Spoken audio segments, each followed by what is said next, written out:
Hi, Michael, and fantastic to have you here today. I hope it's all right to call you Michael. It's Professor Sir Michael Marmot. Is that okay, Michael, to call you Michael? Yeah, too late, you've done it. Fantastic, okay. Well, just a little bit of an intro. Michael really doesn't need an introduction. He is a guru, genuinely is a guru of population health and equality, and has written so many brilliant, thought-provoking reports over the last 20 years, more than that. And they've really influenced policymakers, they've influenced me, they've influenced the Mayor of Greater Manchester. And that's just the people that I know of, huge influence on governments and councils and public health professionals. So we're really honoured to have you here today, Michael. We've been talking, the theme of the conference is about building on the assets, the stronger things in our communities. We've talked about the connected nature of COVID, connected into our markets and the credit issues that we've got at the moment, as well as climate change. So those three C's: COVID, climate and credit. But the strong thing that we've got is our communities. So, you know, we really, your work is all about the connected nature of what we do to improve population health. So without further ado, I'd like to pass over to you, Michael.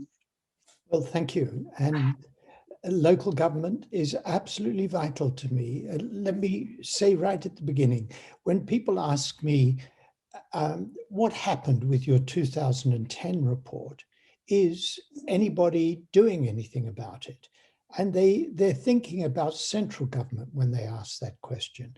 And I always point to the city level and say we're working with cities. And despite the problems of funding in local government, in my experience, I don't see people's heads drop. The response I get from local government is, this is the hand with which we've been dealt. Now we're going to do the best we can for the populations we serve. So local government's been very important to me, and particularly because I can point to what happens there and say, look, it's possible to make a difference. I'm going to share my screen, and with any luck, you can see my slides, yeah? So the report that I published in December 2020, I called Build Back Fairer. The idea that as we emerge from the pandemic, we don't just want to get back to where we were. We want to build back fairer. The opening line of my book, The Health Gap, was why treat people and send them back to the conditions that made them sick. Particularly in a pandemic, the health service looms very large, and it is of vital importance, but I'm dealing with the conditions that make people sick, which indeed is what you in local government do in your day job. Now, I want to go back from the December report, Build Back Fairer, to the report I produced in February 2020, which was Health Equity in England, the Marmot Review 10 years on. So that in turn was looking back at the report that I did in 2010 and asking what happened. The simple summary is we have lost a decade and it shows. I look at everything through a health lens. So this is what I mean by we lost a decade. If you look at increase in life expectancy at birth, this graph goes back to 1980. I could take it back to 1890, and life expectancy was improving about 1 year every 4 years. That's absolutely remarkable. Every 4 years, another year of improvement. And that century-long trend stopped in 2010-11 and just about ground to a halt. And the question is, what happened in 2010? Well, we had a new government, Conservative-led coalition government. And the question they said to me was, surely you can't be saying that it's anything that we did that might have led to this slowdown. Maybe we've just reached peak life expectancy. It can't go on improving forever, can it? Well, it can't. So we looked at other countries. This is annual life expectancy improvement in weeks from 2011 to 2017. Estonia, Norway, Slovakia, Hungary, Denmark, Belgium, Austria, Japan, UK. We had the slowest improvement of any rich country except Iceland and the United States. So no, we had not reached peak life expectancy. We were doing worse than pretty well every other rich country except the US. And the striking thing about health in England and in most other countries is the social gradient. If you classify people by where they live and classify where they live by degree of deprivation, the most deprived have shorter life expectancy than the least deprived, but it's a gradient. It's not just poor health at the bottom, but it's a graded phenomenon. The less the deprivation, the longer the life expectancy. The gap between the least and most deprived is 9.5 years for men, 7.7 years for women, and that gap has been increasing. The gradient got steeper over the last 10 years. And it varies by region. Look at this. This is women. For the least deprived 10%, there's relatively small regional difference. If you're rich, it doesn't much matter which part of the country you live in, small regional differences, and a modest increase in all the regions. For the most deprived 10%, it matters enormously where you live. Much bigger regional differences, life expectancy improving for the most deprived 10% in London, and getting worse for virtually every region outside London. So the picture before the pandemic struck was health had stopped improving, inequalities were getting bigger by deprivation and geography, and life expectancy for the poorest people outside London was going down. That's why we don't want to go back to the status quo. In my 2010 report, I had 6 domains of recommendations. Give every child the best start in life, education and lifelong learning, fair employment and good work for all. The 4th one, everyone should have at least the minimum income necessary for a healthy life. Healthy and sustainable places and communities in which to live and work, and taking a social determinants approach to prevention. We didn't say so much about lifestyle in our 2020 report for this reason. If people followed the healthy eating advice, those in the bottom 10% of household income would have to spend 74% of their income on food. They're not eating unhealthily because they don't know how to cook. They're not eating unhealthily because they haven't read the advice. They're eating unhealthily because they can't afford food. So the government in 2010 had as ambition to roll back the state, austerity, and they were successful. In 2009-10, 42% of gross domestic product went in public expenditure, and that went down year on year. So by 2018-19, that 42% had become 35%. Austerity, they did roll back the state. And it was done in a most regressive way. This is spending per person by local authorities, by level of deprivation. So in the 20% least deprived areas, spending per person went down by 16%. And then the greater the deprivation, the greater the reduction in spending. So it went down by 32% in the most deprived areas.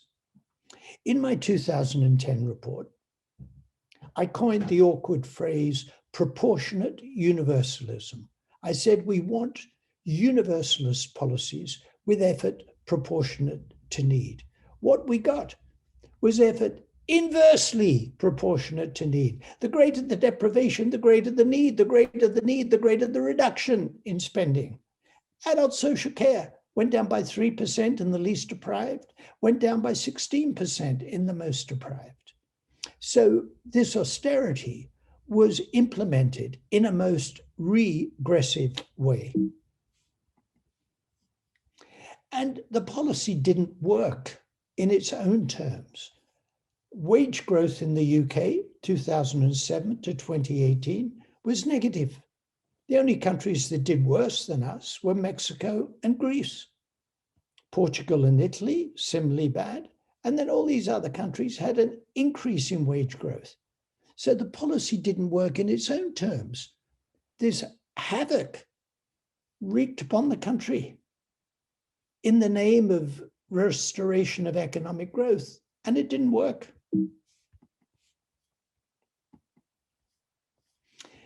Children living in poverty.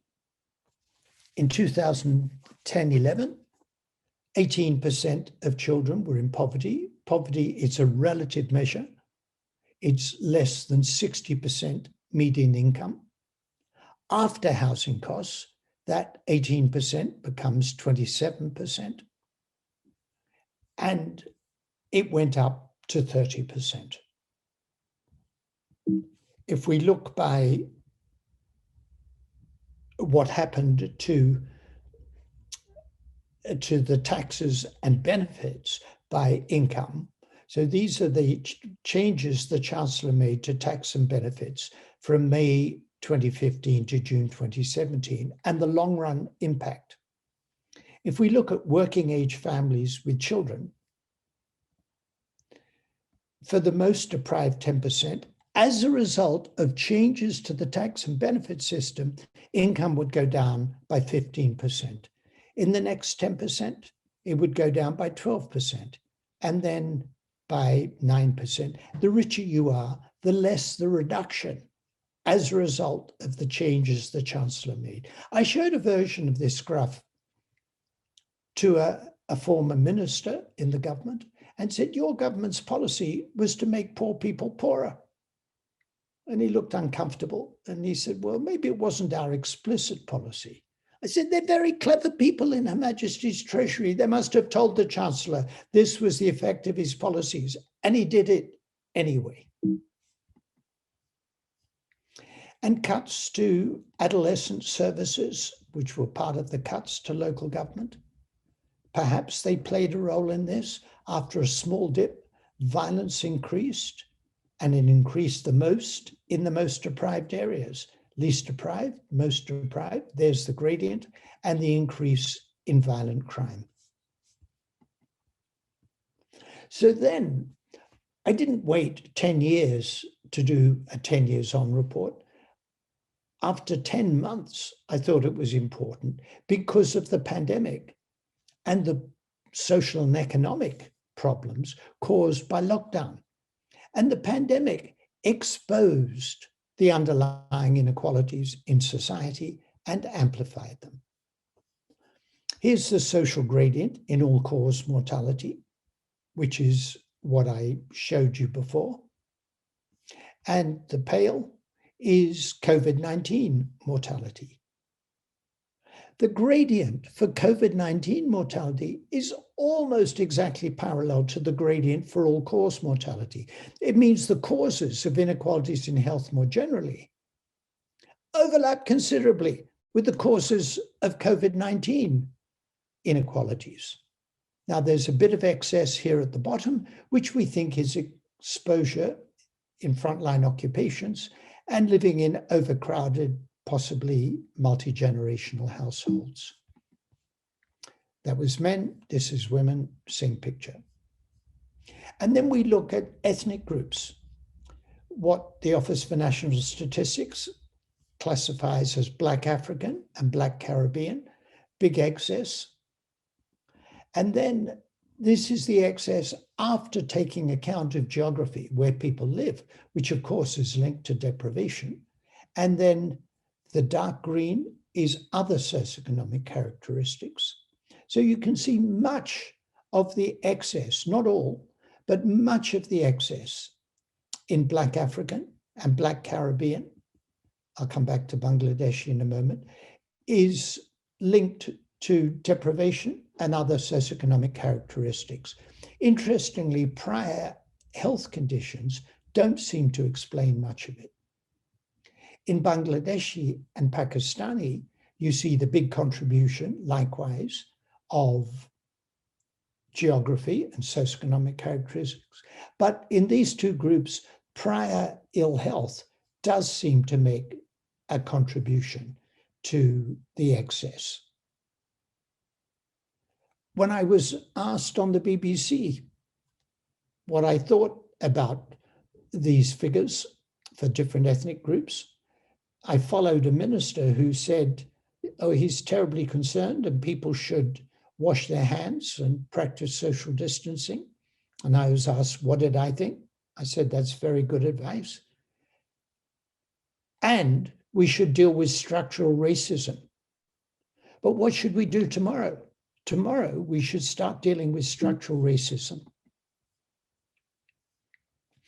And as you probably know, the excess mortality in Britain was very high. The excess mortality looks at how many deaths from all causes we would have predicted for 2020 based on the previous 5 years. And the excess in England was higher than in Scotland, higher than in Wales and Northern Ireland, in fact, higher than in any other rich country, including the United States. I think most of us look at what happened in the US and say it was a disastrous management of the pandemic, and we did worse. So I asked myself, what's going on? I think of health as a measure of societal success. And pre-pandemic, life expectancy was stalling, inequalities in health were increasing, and life expectancy for the poorest people was falling. Society was not doing well. And that slowdown in life expectancy was nearly the slowest of all rich countries, except the US. And then in the pandemic, we had the highest excess mortality. What's the link between these two? I think poor governance and political culture, social and economic inequalities increasing, reduction in spending on public services. We were ill prepared. I showed you the regressive nature of the cuts in spending by local government. And we were unhealthy coming into the pandemic. And then the pandemic, of course, created more problems. This is children falling behind in school. In the least deprived schools, children 1 month behind, 2 months behind. In the most deprived schools, children 6 months or more behind, 5 months or more behind. So the closure of schools increased the educational divide. Low-income workers are most likely to be in shuttered sectors. So either their sector got shut down or they had to go out to work in frontline occupations. Lord Peter Hennessy, the historian, contacted me between Christmas and New Year, and he said, your Build Back Fairer report is a Beveridge report for our times. And you remember what Beveridge said? Want is one only of 5 giants on the road of reconstruction, and in some way the easiest to tack. The others are disease, ignorance, squalor, and idleness. And my approach to Beveridge is to say want, which is relative poverty, less than 60% median income, squalor, particularly housing problems, absolute deprivation, ignorance, education, and idleness, lack of good work. Those 4 lead to the 5th giant, disease. And we still have the challenge of dealing with these. So what should we be doing? Remember, I said health is a measure of societal success. See the executive summary of my Build Back Fairer report for the specific recommendations. And they're based on what I said back in 2010, early childhood, education, employment and work, having enough money, healthy communities, and a social determinants approach to prevention. But it means also dealing with these problems: poor governance and political culture, the increase in social and economic inequalities, the reduction in spending on public services, and the fact that we were unhealthy. So my overall recommendation is to put a fair distribution of health and well-being at the heart of all government policy. Thank you. That was spellbinding, Michael. Absolutely amazing. And you're an academic, not a politician, but a lot of your recommendations are around public policy and enter into the political world. So it's been brilliant to hear you throughout the pandemic, and you've had a real very powerful voice, and it's resonated with many of us on the call today. And you're getting some fantastic comments in our chat. So can I read a couple of questions out to you, if that's okay? Sure. First question is from Pam, who says, what does the data show about pockets of deprivation within wealthier areas? It's a very good question, and there's slightly mixed figures. Let me talk about two things. Firstly, for life expectancy in general, if you're deprived in a deprived area, you're worse off than if you're deprived in a non-deprived area. So that's what the figures for life expectancy and health show us. We found something that I did not predict for early child development. It was the opposite of what I predicted. I thought that deprived kids would do better in rich areas than they would in poor areas, because that's what we see for life expectancy. It was exactly the opposite. The more deprived the area, the better did the deprived kids do. So if you look at children eligible for free school meals, in Hackney, in Tower Hamlets, the poor kids were doing as well as the English average, and the gap between the free school meals kids and the average in Hackney was tiny, 4% having a difference in having good child development. Whereas in Bath and Northeast Somerset, nice, beautiful, wealthy Bath, the gap was something like 30%.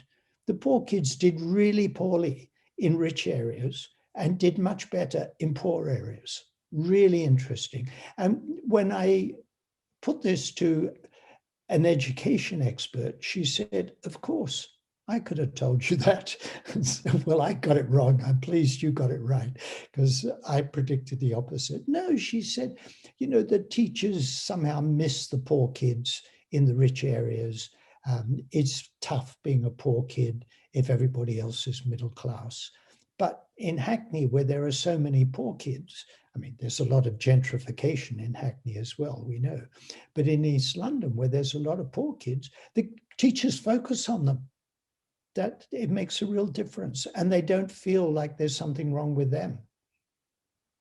That's fascinating. Thank you so much, and thanks for your question, Pam. The next question is from Jim, and you mentioned the link between income and health, Michael, several times during your presentation. Do you think the development of a unconditional basic income would be a constructive way forward? Yeah, I'm thinking about this a great deal. And in fact, I had a conversation with one of the experts yesterday. One of the problems is most of the studies, and you notice when you said at the beginning, I'm sounding more like a politician than an academic. Where I'm not like a politician is that all my arguments are based on the evidence. Yeah. So the evidence is key. Now, most of the studies of so-called universal basic income are not universal basic income. The recent one from Stockton, California, wasn't universal. It was income supplement to people who are poor. Now, I'm not against that, but it's not a universal basic income. It's an income supplement. The evidence from low-income countries is pretty good. You give cash supplements to poor women, and there are conditionalities, and people argue about the conditionalities. And the conditionalities that their children have to stay in school, they have to attend nutrition clinics and the like. But you give cash supplements to poor women, and things improve. Child mortality goes down. In the areas of Brazil that had the cash supplements, they have lower child mortality than the areas that didn't. Guess what? You give cash supplements to poor women, they're less poor, and other good things happen.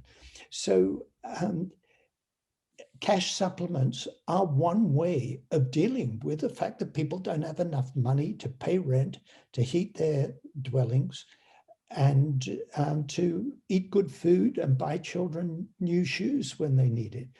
Whether a universal basic income is the right way forward, there are questions of funding. Are you going to dismantle the existing welfare state and replace it by universal basic income? So these are big questions, which is why I don't jump in and say that's the right way forward. But they're the right questions to be asking, aren't they, Michael? Absolutely. You know, right and we do need another beverage, don't we? It's something that you've said. It's something that Hilary Cotton, who's also on the call, has said. And you know, we do need to ask those difficult questions. So that's why I think it's brilliant that you're so challenging, because the evidence base isn't always there in policy making, is it? Well, and forgive me for this, but picking up what Peter Hennessy said to me, I think we've done the beverage. I mean, in my report spells it out. The next step, I would say, is to say, what does this mean? So what does it mean? One of the things, forgive me, it upsets me all the way through about workers in adult social care. Half of them do not earn a living wage. What does it mean to be servicing the poorest, most vulnerable members of our society? You know, to go into people's homes and have to change the nappies of older people and to deal with the ulcers on their legs, and then be told by your employer you haven't got time to make them a cup of tea and to chat with them. And half of you are not earning a living wage, and a lot are in the gig economy. I mean, this is appalling. So part of building back fairer is looking at the nature of work and employment. What does it mean to have a good, meaningful job? My guess is that people who are working in adult social care, this is my guess, I'm clear when I'm talking from evidence and when I'm speculating, my guess is that a large proportion are utterly committed to what they do. Well, then they ought to have a proper employment structure, training, be properly recompensed for what they do. And during the pandemic, that should have been one of the lessons to the dustmen, the delivery drivers, all the people who kept society going, supermarket checkout workers and the like, all the people who keep society going. Building back fairer means a proper job structure for these people, proper recognition, job security, and pride in what they do. Thanks, Michael. I agree with all of that, definitely. And what do you think of the levelling up agenda that the government have set out? Do you think the levelling up agenda is going to address all of the inequalities that you've highlighted so articulately? In theory, it could. In practice, it won't. Because it's not just giving a bit of money to a few conservative-led boroughs. That isn't going to solve these problems. It's better to give some money than not give it. It would be better to reverse the regressive nature of the cuts. But I mean, austerity is over. Yeah, that's what we're told. Austerity is over. If you're in Liverpool and you've had greater than 40% cuts over a decade, and you're told there are no more cuts, that doesn't mean austerity is over. That means you're cut to the bone, and you're still having to deal with the fact that you've been cut to the bone. How do you keep the libraries open? So how is the levelling up agenda going to deal with that? It could, But will it? Well, you're probably more the politician than I am. So in theory it could. And it's certainly when we produced our Build Back Fairer report, we said this, if you're serious about levelling up, here you are. We've given you the recommendations. We've told you what you should be doing. Thanks, Michael. You set out some really clear recommendations in your report. They couldn't be more clear and straightforward, but people haven't been implementing them. The government haven't really listened, and within local authorities, sometimes we've not done these things. We've concentrated on other things. So we've got three kind of broad groups of people here today, Michael. We've got councils in the main, we've got NHS organisations, and we've also got lots of community and voluntary groups. So just taking those three groups, can you think of one key message to councils, one key message to the NHS, and one message to communities? Well, my message to council and communities, in a way, community groups, in a way is the same. Put equity of health and well-being at the heart of everything you do. Now, the community groups, that's bread and butter. That's not telling them anything they don't know. That's why they exist, to deal with equity or to deal with inequities. With local government, it's more true than it is of central government, but it's saying, look at the equity dimension of all policies. What is it going to mean, not just to the poorest people, but to the gradient? That's why I talk about universalist policies with effort proportionate to need. So that would be my message to local government. The specifics are then laid out to early child development, education, and so on. To the NHS, and I've been talking to NHS groups recently, and I've said the challenge for you is how to be a leader for the health of the population you serve, not just the health care of the population you serve. And that means, how can people working in the NHS address the social determinants of health? And on that, so forgive me, you wanted one thing, that's the one thing, but then I produced a report that laid out 5 things: education and training, seeing the patient in broader perspective. This is for the NHS I'm talking about. Third, dealing with the NHS as employer, and in fact, more broadly, as an anchor institution with an impact on the local community. Fourth, working in partnership. So NHS working in partnership with local government and the voluntary sector. And fifth, advocacy. If your patients are suffering because of their social conditions, speak up on behalf of your patients. Brilliant. That's fantastic. Thank you. You've talked about COVID, and you've done a report about how we weren't ready for it in terms of our health, but also the way that we approached it in terms of the policies. But can I ask you a specific question, which has been annoying me for the last year, about test and trace? Can you think of do you think it's good value for money, 37 billion public money spent on a privatized system? Well, I'm doing a commission in the Eastern Mediterranean region of WHO at the moment. So that's North Africa and the Middle East. We're going to report at the end of the month. And one of the issues we're trying to deal with is corruption. And so some of my colleagues said, what do you mean by corruption? Oh, I don't know, giving a contract to your next door neighbor who has no expertise in the area that you give, that kind of thing. Does that exist in North Africa and the Middle East, that kind of thing? Giving contracts to corporations that have no expertise. I mean, the counterfactual. If we had spent the money that we spent on test and trace and given it to local public health within local government, the counterfactual is what would have happened. I don't know. My guess is it wouldn't have been worse, and it may well have been better. So 800 million pounds had been taken out of local public health budgets from 2012 on. Suppose that 800 million had been restored, and then extra money to do the test and trace and isolate.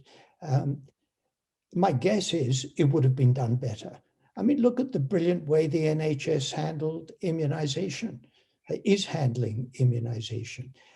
My guess is it would have been done better. Brilliant. Yeah, I definitely agree with you on that, Michael. We've got a question from Jenny, which is about how do we avoid blaming people? You know, it's all the problem of, you know, fat people, poor people, people who take drugs, who drink too much. And you do get a little bit of that sometimes coming from public health colleagues. You know, I remember once arguing that we shouldn't send a bus into the middle of a town saying don't drink too much on the side, which no one went in, certainly not the people who maybe were drinking too much. And then it drove off, you know, at the end of the day. And that was seen as a public health intervention. So how do we avoid that kind of really rubbish approach? Well, will you allow me to talk for a couple of minutes, because it's really on my mind at the moment. So the first thing to say is relatively simple. I show the data, I show the evidence. If you're blaming people for eating unhealthily when they would have to spend 74% of their income on food to eat healthily, you're just contradicted by the evidence. You're blaming people for being poor, in other words. Well, blaming people for being poor. We know that more than, it's in fact 60% now, 60% of people in poverty live in households where at least one adult is working. So they live in, quote, working households. So they're poor, not because they're feckless or irresponsible or they're the undeserving poor. They're poor because they're lowly paid. So the evidence shows pretty clearly that blaming people for being poor or for their behaviors just doesn't fit with the data. Take alcohol. You can blame poor people for drinking too much, but the evidence shows absolutely consistently higher status people drink more than lower status people. The higher the education or income, the more, and forgive me, Donna, but it's even more true for women than for men. So the data show it goes the other way, so you can blame them, but the evidence is there. Why I wanted to talk for a couple of minutes, I published a review in The Lancet a couple of weeks ago of Michael Sandel's book, The Tyranny of Merit. And he resurrects Michael Young's The Rise of the Meritocracy, Michael Young's 1958 book, which most of us have probably forgotten was a satire. We sort of think about meritocracy, you know, when Margaret Thatcher and Tony Blair praised the meritocracy, that seemed like a good thing. Instead of the landed gentry getting all the benefits, people would get benefits based on merit. Well, what Michael Young said and what Michael Sandel has said is that if you live in a system that rewards merit, then people at the top can say, well, I didn't get here because I inherited a peerage. I got here out of my effort, out of my own effort. I earned it. And if you live in a system where that is the prevailing ethos and you didn't make it, it's difficult to escape the conclusion that you yourself are to blame for your own lack of success. If only I were a meritorious person, I'd be a hedge fund manager instead of working in a supermarket or in an office or whatever, in a low status position.